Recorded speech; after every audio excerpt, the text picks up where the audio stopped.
Hi, this is Brenda Green, and welcome back to Living in the Go. Happy New Year, everybody. If you're listening to this video, you made it through 2022, and we're in 2023 and hoping for wonderful, spectacular things. I know I am, because each day that I wake up, I feel like there's going to be something good happening for me. So what I want to start with this year is some things for you to consider. And I might have talked about this a few years ago, but it never gets old, talking about things to help you in your way, in your path, in your purpose of what you're going to do for the upcoming year. So a few questions that I would like for you to consider and things that you can work on for this year. I don't like to make resolutions because I don't keep them. I make goals, and I make SMART goals, and I make goals that are really good for me as stuff that I want to achieve, and I break it down. So these are things for you to consider and ponder.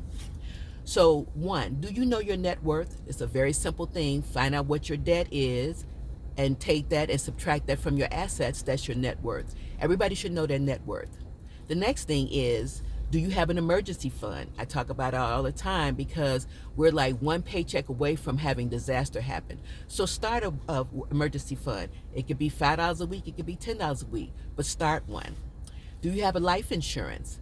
We're all going to go. We think we have all the time in the world, and we don't. I had a lot of loved ones leave here last year. And so you want to make sure you have life insurance. It's not for you, it's for the people that you leave behind. Do you have credit card debt? If you do, start getting rid of that, because it's a burden on you. It weighs you down. You don't sleep at night because of it. Get rid of it.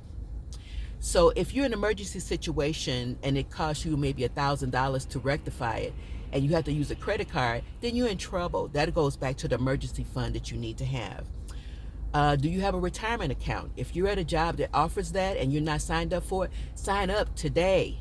Make sure that you get that and take advantage of all those savings. If you're a female and your waist is more than 34 inches around, you're in trouble, because that can lead to all kind of diseases, heart disease, diabetes, you name it. So try to get it to at least 34 or below. If you're a man and your waist is more than 40 inches, same thing. Diabetes, heart disease, all kind of issues. Make sure you get it down below that at least, because we want to maintain good health. Is there diabetes or heart disease in your family? Talk to loved ones, find out what's going on, so that way you can do preventative to make sure that those things don't happen to you. Do you eat 5 or more vegetables a day? I know sometimes it seems like a challenge, but really a serving is not as big as you think. If you have an orange for breakfast, a cup of salad for lunch or something, just incorporate more things and try to have at least 5 vegetables. I like the leafy greens myself. Do you walk?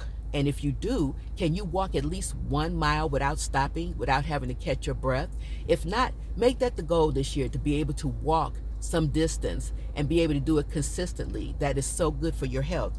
And last but not least, so from a standing position, can you bend over and touch your toes? That goes to flexibility. As we get older, we lose that flexibility. You want to make sure that you maintain that. Again, that goes to good health. So these are things for you to ponder for this year, to maybe make some goals around, to help you in your quest to have a successful, healthy year, because I want that for all of you all. Thanks so much, and have a great day.